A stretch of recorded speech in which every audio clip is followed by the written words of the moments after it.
All right, guys. What's up, everybody? Welcome back to our podcast. So I'm sure you're looking at this and you're very surprised. Maybe some of you are happy that you don't see Antonio. Some of you are mad. I don't know which side of the table that you're on. But here's the story. We screwed up. We made a mistake. Technology failed us. The audio on our podcast that we recorded last night, that went very long. We had lots of fun. Yeah. Did not come out well. Here's a little clip of what it is so you could prove that we did record a podcast and we did all show up. Welcome back to the new IFTV experience. It's new too? We here after a very stressful weekend. But yeah, it is what it is. So Michael and I are here on this Tuesday morning, and we're gonna go over the podcast again. We're gonna do our own podcast. A little refresh. And if we like this, maybe we're just gonna get rid of my dad, Peter, and Antonio for good. I like that idea even better, to be honest. It's kind of nice, right? It is. It's more peaceful. quiet. I feel pretty good. More quiet. So Mike, we're 1/3 of the way through this Serie A season. We are. And there's lots of excitement, lots of entertaining play. I know 4 points separate 4th place to 9th in Serie A. And at the top of the table, there's 0 points. There's 2 teams that are both in first place. Mm-hmm. There is no other league in the world that has this excitement. No, I think we're biased. Maybe a little bit biased, but Serie A, you never know what's going to happen back and forth. Maybe a little bit biased. Matches. This guy's dedicated his life to Serie A. He's got calcio, maybe. I don't know. I feel like I follow this league for a reason, just because it's been so exciting. And this season in particular, I think it's been the most exciting season the past decade. With all the craziness that's been most exciting happening. that you've ever followed the Serie A? Oh, 100%. You personally? 100%. Because I just feel like I don't know who's going to win the next match, and I don't know who's going to win the Scudetto. It's literally like a free-for-all, which is so enticing, I think. Because you got into Serie A a little bit late. Yeah. So is this the moment that you feel like you're kind of going through a transition? You're kind of reliving like the old days that some more experience. And what's the thing that you love about the Serie A most? So now, when I got into calcio, it was always Juve dominating. So now seeing the tables turned, it was definitely very different for me to realize, wow, another team other than Juve could win. And now I see Inter won last season, so it's not. So it's like, wow, Napoli and Milan have a 7-point advantage. Maybe they can even win. It's just so many factors in, and I feel like that the unexpected of not knowing what's going to happen makes it even more exciting. But at the same time, besides the top of the table, hasn't it been different also for like the other teams? Like for me, that's like the biggest surprise where I don't remember a calcio like this, and maybe I'm just going off of like recency bias. Of course, like I remember recently, obviously Juve winning, but I don't remember like teams like Venezia doing these overturns against Roma. Like I just don't remember those moments as much. And Verona, Sassuolo, Udine, they're just teams that the smaller teams actually got better and are competing with the bigger dogs now. You usually have like 1 or 2. Like it was always like when Udinese got to qualify for Champions League. 1 or 2. But I feel like this year it's really like a dogfight. Yes, there are some bad teams like a Cagliari who just like can't scrap a point. But I think that even them, they're going to end up turning things around. But guys, if you want to be able to watch this league, guys, Paramount Plus is your place. If you're in the United States, they are the exclusive provider in the U.S. for Serie A, Champions League, Europa League, Conference League. So many different leagues are available over there. They are also just supporting us. They're sponsoring our entire podcast. They're a premium sponsor for this year, which is absolutely unbelievable that at a lower level, at a cultural level, they want to engage with fans who just truly love the game and are hardcore supporters of the Serie A. So guys, link in the description. Go download it if you have not already. Use our link. You get 7 days free trial. And it helps support. If you want Paramount to stay with us, helps us keep going, then you got to use our link. So guys, we appreciate that. I have over here, I'm going to make a lot of the same jokes that I made yesterday. I didn't like them the first time. Let's see if I like them the second time. That's not very nice. Venezia sank Roma over here. They were up 1-0 in this match. Roma came back. They were winning 2-1. Yeah. Tammy, Shomurodov both got a goal and an assist on each of the goals. We thought that maybe they're going to go to 3-1, 4-1. We said, all right, Roma is in the driving. They're in control. Yeah. No way that this can happen. Venezia turned it around and won the game 3-2. It's the first time they beat Roma since 1999, and it's also the first time they scored 3 goals in nearly 20 years. This is not acceptable. Definitely not acceptable for Roma, and I'm really surprised by Mourinho too. Me and your dad actually kept saying that Tammy's always secluded up front, so playing with a 2-man striking duo. I was actually excited. This was the earlier match. So I was like, wow, I'm gonna see Shomurodov and Tammy play up front. There was a lot of chances, But, man, they couldn't score them, which kind of sucks also because I wanted to see that striking duo really perform good. They did perform good, but their defense was horrible. They played with a 3-man backline for the first time this season, and I'm sure this is new to Mourinho too. He's new to this. But it's unacceptable. Roma cannot be conceding 3 goals to Venezia, and the way they did it, Mourinho has a lot of work to do. So the only thing I'm actually disappointed with the podcast yesterday, my favorite part, and I don't say this often about Antonio, but Antonio studied in Venice. He lived there. It was his home for a part of time, for a period of his life. And I asked him, what does this mean to the people of Venezia? And he gave a really good answer that, like, people like us that never lived in Venice, you don't truly get what's represented over there. Like, we could see it from afar, but it's not the same. So he lived there for a little while, and he explained how, like, in Venice, they're not known for football. He said, like, they're not a republic of football, which sounded funny when he said it. He said they were a republic, and then he went deep into the history of Venice, but meaning that the people over there, they don't expect it. They don't feel it every single day. When he was there, I think they were in 3rd division, and he said it's not even a place that you could kick a ball around too often because the ball goes in the water. Obviously, it's Antonio, so of course the ball's gonna go in the water. He's got no control. But he explained how being 15th place now in the Serie A and beating a team like Roma just means everything. It's something that these fans, no matter what happens at the end of the season, are gonna cling on to. So we have to give credit, obviously, to Venezia over there and Gianluca Busio, who actually did a pretty good job, and I was pretty impressed with him. But Roma, with Mourinho, have lost almost half of their games. 5 out of 12 matches have been lost. It's 3 more than Fonseca. One of the questions that came up was, is this the beginning of the end for Mourinho? And I'll be honest, I pushed back to this. I kind of argued and disagreed with everyone at the table, where I said Roma are in a position that coming into the season, nobody expected them to challenge for the Scudetto. Let's be honest.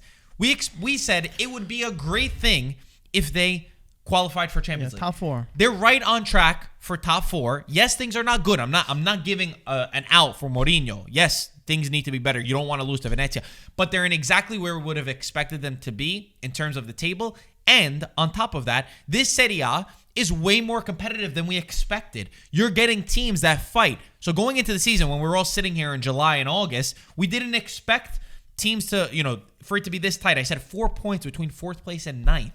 So those kind of factors, it's his first year. This is a long-term project. You're not getting Mourinho to come in and win right away. He doesn't like his team. He says that he only has 12, 13 players. I think everyone needs to be a little bit calm. Mourinho's an easy punching bag for many people because of the shenanigans and the things that he says. And I'm not sticking up for those things. But what I'm saying is that if you look in terms of the table, we need to be able to judge May, not now.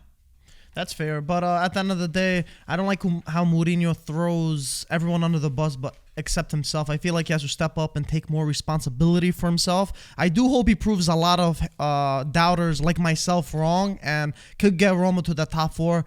But to be honest, I can't see that happening. There's too much competition. I started laughing because I saw the next joke that was. Okay.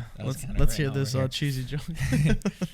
Yeah, I don't know what you're talking about. Anyway, let's go on to Juve, where Cuadrado saved the day one more time. There we go. But that was good. It was funny. Nobody at the table understood it yesterday. Cheesy.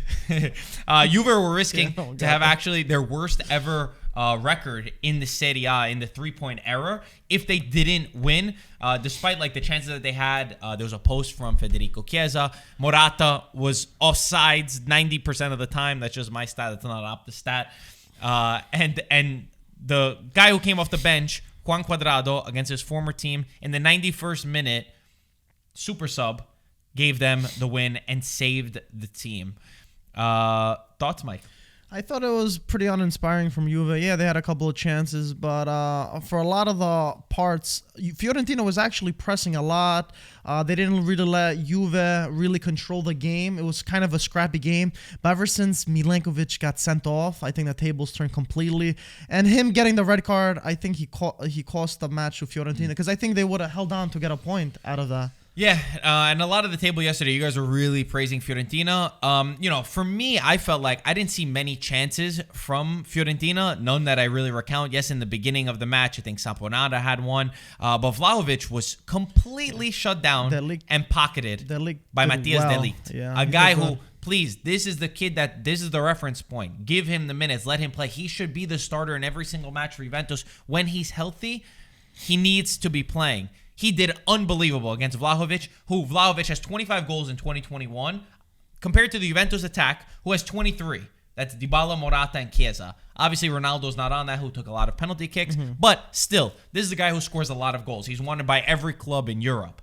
So they shut him down completely. I wasn't that impressed with Fiorentina. I think they did great. They did really good. Juve had a lot of chances. Morata was like inches away from scoring at one point. Chiesa hit the post, and they still were not at their best. But Fiorentina did well to hang into it. But the thing that they keep doing, and I felt like it was coming the entire time, is towards the end of games, in the second half, they start to die off. They start to concede goals and concede opportunities, and you just kind of feel like that's going to happen. And, of course, it will come. It's Italiano's first year. You really can't expect too much. But it's just, something that I'm noticing. Maybe it's a little bit too intense or too demanding, or maybe needs more players and a deeper bench, especially with 5 substitution rule. It changes the dynamic of a match, and I think that's one thing they need to do better. From Juve's side, though, I thought that McKennie played after De Ligt. He was the best player. Finally, finding that role that really suits him. And this is what I've always said about McKennie. He's not a superstar player. He's not that world-class guy, and I think that he's unfairly criticized a lot of the time. What McKennie is good at is being that added player in a team. He's not the player that's going to make a midfield. On his own, he's not going to change a midfield. But if you pair him in the right system, the right formation, with the right balanced players by his side, he plays his role because he knows what he needs to bring. He brings intensity. He brings energy. He'll fly into tackles. His decision-making can be better at times, but he's shown that he can improve in that aspect. It's his second year in the Serie A. His first one, he was the best midfielder on the team. He's shown the most potential out of all the guys. Ramsey, Rabiot, Bentancur, no. For me, the 2 starters that need to be secure are Locatelli and McKennie. They've shown the most. The third guy, then you could test out a little bit. You could play Artur. You could try Bentancur. Rabiot cannot play on the left side anymore. I think it's been very clear. He's not that Mandzukic role that I feel like Allegri tries to play him. He gets caught out a lot. I'm happy for McKennie. He needs to continue on this path. Ever since those disciplinary problems, as he said, even with the United States national team, he seems to have turned around, and it could be an added asset for Juventus. It's interesting for McKennie because he has that like roller coaster form. In the beginning of the season, he did well, and then he dipped off, and now he looks like he's going back. I wonder if he's gonna hold that form, that stance, and not be that inconsistent kind of player. Because I feel like Juventus need a player that delivers week in and week out. And, how consistent has Juventus? How consistent has the whole team been? 100%. But that's why they need someone reliable like that can string the passes and make something happen also. I feel like the expectations are a little bit unfair from him. 100%. First he came in as this American guy who was only a marketing move. I'm not putting all the pressure on him, but I'm saying they need someone. And would it be him to step up? Because we've been saying for a lot of players, and I feel like they really haven't delivered. Like Dybala. It's not him. Well, Dybala's been improving week in, week out. Roller coaster form. Yeah, roller coaster form. I agree. Unfortunately, but yeah, the whole team. Like that's my point. He's not the guy that I'm gonna look at when the team plays bad and be like, why didn't you do something? No, he's definitely not that guy. Yeah. He's not I don't want to put everything. Player. Yeah, I don't want to put everything on him. But I'm just saying. He just has to know his role. Because he did pop up in my hand. I was like, oh, he's doing good, but is he gonna keep doing good? So. Yeah. Anyway, then we had some jokes about dancing, and I think there was a dance argument between Antonio and Peter. Yeah, because Cuadrado. What was your dance? Cuadrado did the Colombian. I don't know if it was Colombian. I said he did a Colombian dance, and Anto was like, "How do you know he's Colombian?" I was like, "Well, I don't think it's Greek." He said, "How do you know it was a Colombian dance?" Yeah, and then I was like, "Well, it's not Greek." How was it that? How would a Greek dance his go? dance was like this.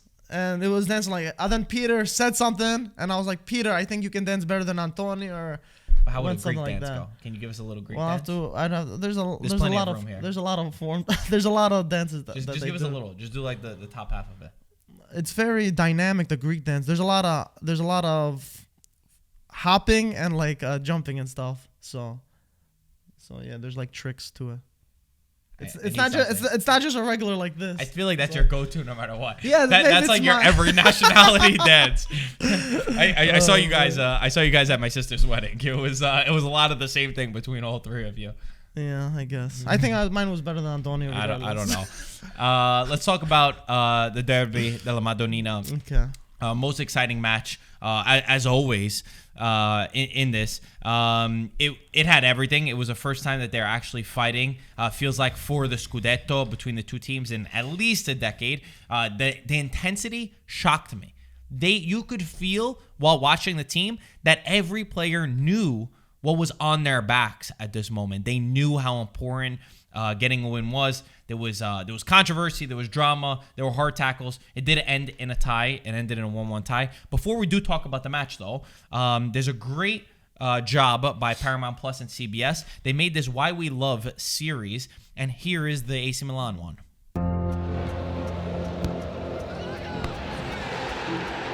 The home of masters and masterpieces, industries and icons.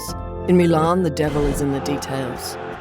It didn't make it as a postcard, it's a city that worked for it, defined by distinctions where old world romance fuses with modern grit. Calcio is its lifeblood, coursing through Milan's veins in red and blue. At the city's heart is the Duomo, where Madonnina stands. Miles away at the San Siro, an eternal struggle for her affections takes center stage. If you win her, you win the city. The Rossoneri bear the red cross of Milan, go about it differently than their blue brethren. Success doesn't fall from the clouds. It comes through hard work and struggle, through devotion and commitment. For the ambitious red and black, it only happens to those who believe in it.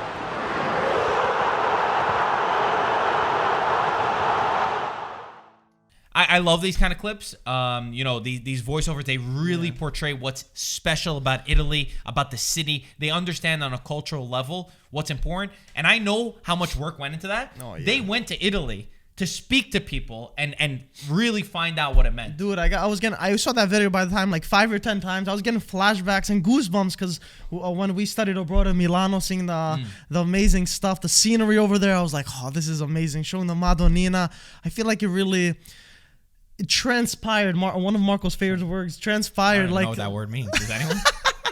The vision of the derby, and this was only for Milan this week. In the coming weeks, we also have ones for other teams also. Paramount did a great job with stuff like that, highlighting some of the top Serie A clubs in the coming weeks, but definitely stay tuned for those guys. I was going to mention that. I know Peter and my dad were like, why is there only a Milan one? They were mad. The rest are coming. I get it. I felt like, I think Peter and I were on the same page on this. I felt like Inter deserves more from the match. I thought that their chances early on in the game were really strong. They had more opportunities directly at goal with Vidal, with Barella. I think his was the one that was saved off the line. Lautaro needed to probably do a little bit more, but it always felt like for me, at least for the first 65, 70 minutes, it was more so Inter in terms of open play chances. Milan's opportunities were more so off set pieces, off of specific moments. So I thought that they deserved more. But then Inter did not convert those chances. And guess what? In the last 15 minutes, Milan was the team that almost won the match. And if anyone was going to win it, if that game kept going on, it was more so Milan because Salamakers hit off the post. Kessie then had another opportunity. They were pushing forward. They got a second wind.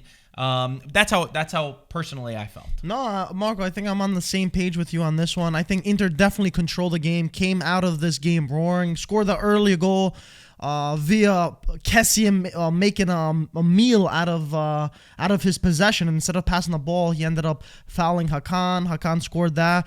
But yes, it kind of bit them back in the ass since they couldn't convert those chances. I think they could have scored an extra 2 goals. Lautaro was completely invisible, especially missing the penalty. I think that took him completely out of the game. He didn't know what was going on. But they could not convert. And during the live stream, your dad was saying they're gonna regret these chances. They're gonna regret these chances if they're not gonna score them. And surely enough, like you said, Milan almost won it at the end.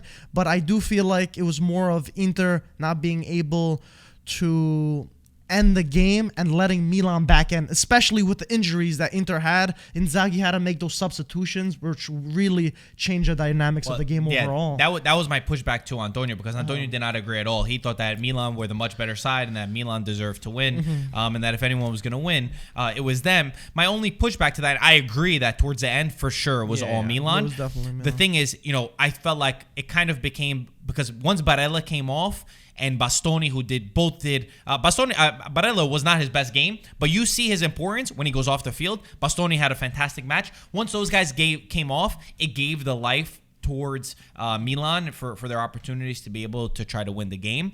I felt like, and again, this is just my perspective, I know that it ended in a 1-1, and I think a 1-1, you know what? In the end, it balanced out, and it deserved to be a 1-1. I was very impressed with Tonali, by the way. He was fantastic. He was probably the best player. He was, for me, after Tatarusanu, the best player for AC Milan. The thing that I would say, though, is it's the first time that I'm feeling back to my summer prediction of Inter will win the Scudetto. And I know it sounds weird because it was a 1-1, but when I see the depth of their team and I see the style that they're trying to play in, I just feel like in Italy they have the strongest team overall, the best players, the best group, and I know that they're 7 points off, and rightly so. Napoli and Milan are in first. It's just my prediction that by the time we come to May, I feel like this team is just gonna get better and be the most solid team for the Scudetto. Again, just my feeling based off of what I saw. And to add to that point, Marco, they played so well, and it looked like Dzeko and Lautaro barely did anything. Now, could you imagine they were actually on with how many chances they had already? They're two strikers up front. They were pretty quiet for that game, right? Yeah, but at the end of the day, Milan, it was a weird match from both teams. I love the midfield from both of these sides, but they kind of were going very direct, very, very towards goal. Brozovic was really tied down, and Krunic did a really good job at marking him. So you have to give credit to them. But also, AC Milan's backline did not look as solid as it once did, as it did with Theo Hernandez in. So I think that all these things, they played a part in determining how the match went. Of course, let's talk about, this is the fun part. We're talking about the penalty kick and all the controversy. We actually watched live the penalty replay back so that we could go hand in hand. For me, the first penalty with Kessie, yes, Çalhanoğlu, he does make a touch. He goes to grab the ball on Kessie. There is contact on Kessie. And then Kessie's leg is really the one that pulls them both down, which is more strong of contact. I felt like Çalhanoğlu, his leg is, yes, it's contact, but he's kind of planting his foot and getting his footing, and it's not enough for it to have been a foul on him. And I know you'll say like his hands are there. Those are kind of natural movements of the game. And I feel like Kessie's is actually the one that he puts his foot in and he draws the foul. And also Kessie I don't know what he was doing, going backwards to goal. Maybe he thinks he's too strong at times and he would be able to hold off everyone. Smart. It was not smart from him. For me, it was a penalty. I know you said it was a penalty. Everybody sort of agreed except Antonio. He said it was not a penalty.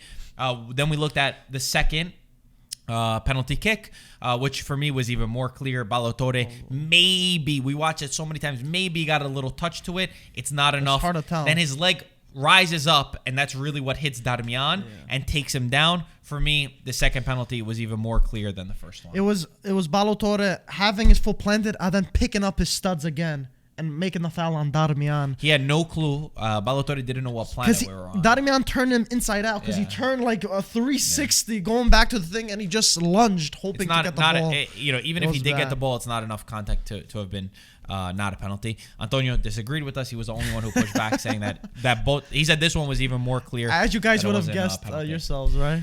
We talked about Çalhanoğlu, who on the first penalty stepped up and took the ball from Lautaro, said I feel it, scored against his former team, and then did even a celebration, and then even blew kisses towards the Inter fans. So Çalhanoğlu, we spoke about the strength it took some cojones to step up and want to take that penalty. But I feel like, and I push back on this because I know we disagree on if you should celebrate a penalty, if you should not. So, and I liked Antonio's perspective on this. So Antonio said, if you want to slide, you want to jump with your fans, you want to hug Dzeko, you want to do this, okay, that's one thing. You could celebrate a goal. He goes, but antagonizing the Milan fans who were with you for so long it leaves an even more bitter taste into the mouth, which I understand and I get it. The only thing is, if I put myself in Çalhanoğlu's shoes, he has probably been receiving abuse for the past months on social media from Milan fans, from tifosi, from all over there, calling him a traitor, a snake, which rightfully, because you went from one team in Milan to the other, of course you're going to get hate. So I could put my perspective in his shoes to want to prove to them, like, hey, I can still do this. I'm going to shove it in your face. So he was booed all match. So I kind of get his perspective too. And at the end of the day, my whole takeaway is Calhanoglu is not a special player. He's not a special enough player in Milan's history to get mad about. Like, I wouldn't even give him like the satisfaction to be like, we are bothered by you doing that. It's not like Kaká, who went to Real Madrid. Imagine he came back, scored against Milan, and then did that. That I would say, you know what? I'm mad. That was a legend. That's a great player. Calhanoglu's not that player. He's a good player. He played a really good match, yes, but he's not that unique guy that I personally would get mad at. But I like leaving the special moments for the special players. That's fair, but you can definitely tell Hakan was definitely hurt by when he definitely moved. Which is why he interrogated the Milan fans. He didn't just do that for no reason. Should he have taken the second penalty? Because then Lautaro's the one who missed. No, because he got the favor by Lautaro giving it to him, who is the designated penalty taker. But should Lautaro have been like, you know what, you're feeling good right now, you're having a great game, I'm not, you should take the penalty. Maybe, but then by the book, he's still supposed to take it. So he's not going to let two of them go his way. You know what I'm saying? Listen, I don't blame Lautaro. It was a great penalty. But yeah, it wasn't it wasn't a bad penalty. It was just a better Tatarusanu save. As a kid, they say hit it low and hard. It wasn't bad. It wasn't a bad penalty at all. It wasn't bad. Tatarusanu just did honestly a fantastic job at that. Guys, let's talk about Atalanta before we wrap up over here. Atalanta, we spoke so much about if they lost their magic. They're in fourth place. They got a 2-1 against Cagliari. Zapata scored in his last 4 matches. Their last Serie A game, they tied late to Lazio with Derun, our boy. And then, unfortunately, the same thing happened to them in Champions League, but still a tie against Manchester United is a positive result. Atalanta, are they the biggest threat to get top 4?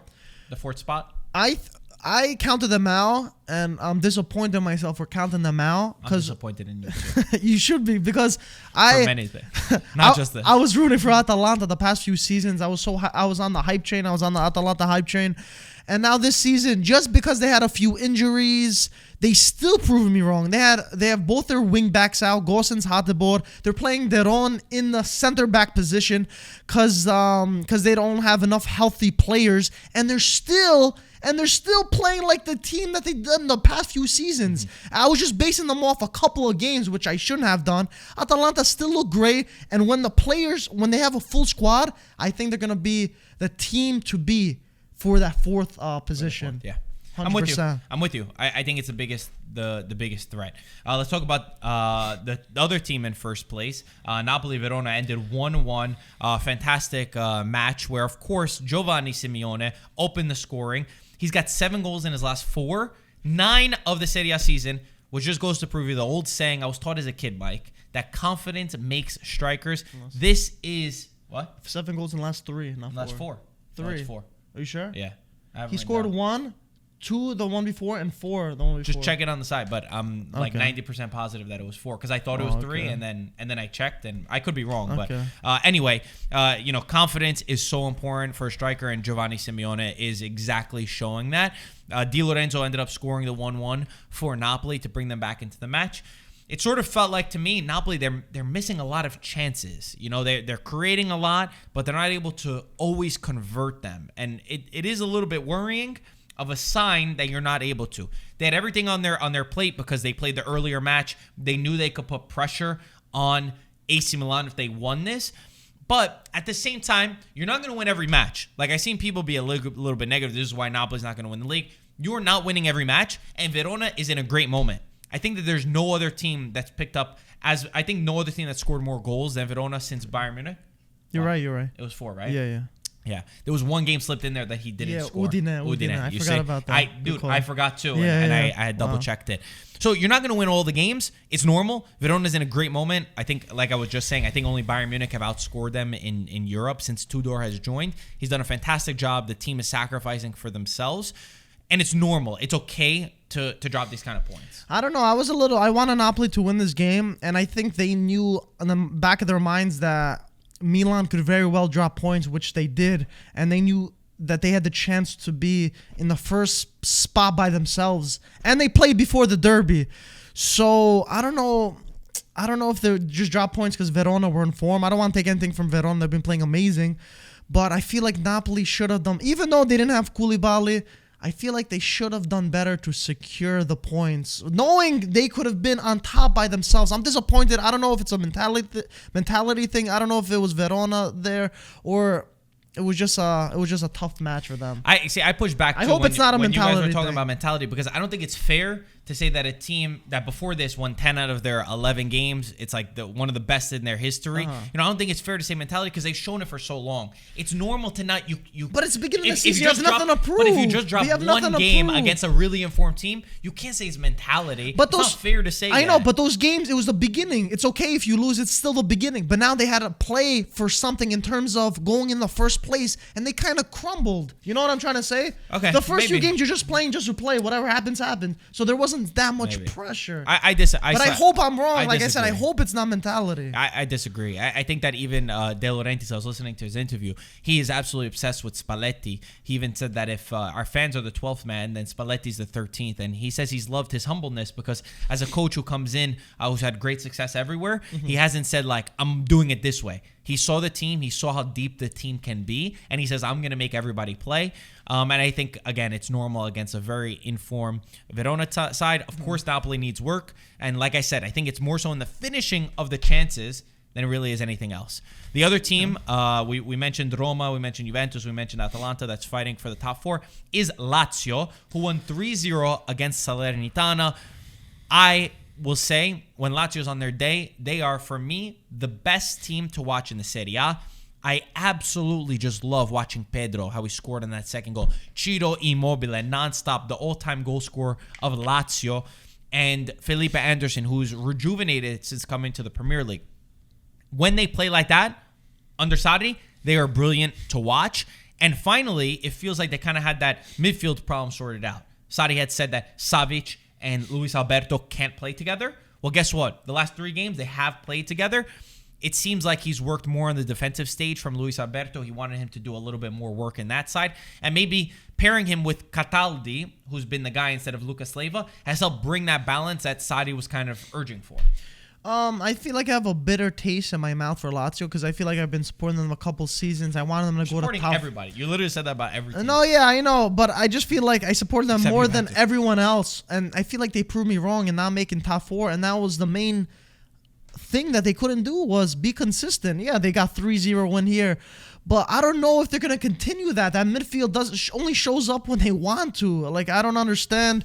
Yeah, they beat 3-0 Salernitana. We had there was a lot of doubts. They've done it against the bigger teams. Could they do it against the smaller teams? I want to see a few more 3-4 games like this and see how they do before I really give my analysis on them. But that's why it's kind of unfair, in my opinion. It's kind of unfair to say that, you know, that they need to show it or just Salernitana, which is something that everybody kept echoing yesterday. It's because Lazio is one of the only teams that's been showing up against the big sides, and we kept holding it over them that they're not showing up against the small times. So now they beat Salernitana 3-0, and we're still criticizing them. I'm still gonna wait. I gave them 2 seasons, man. They proved me wrong. So I give me a couple more games. It's a new year. So we'll see. Last topics before we go out. Italy against Switzerland is this Friday. We're not gonna have Zaniolo, Pellegrini, Barella is also in risk.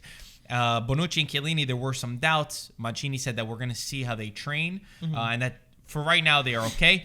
We do risk finishing in second place. We're playing against a Switzerland that we know very well. We beat them 3-0 in the Euros, but as the Swiss are saying, it's a different team. That was not the right Switzerland. They went on to knock France out of the Euros, and they have a vengeance to try to come after us. I do feel a little bit scared. We are tied on points with 14, I believe it is. We need to go out there and win. I don't want any calculations. I know Peter was asking, what happens if we tie? What is goal different? No.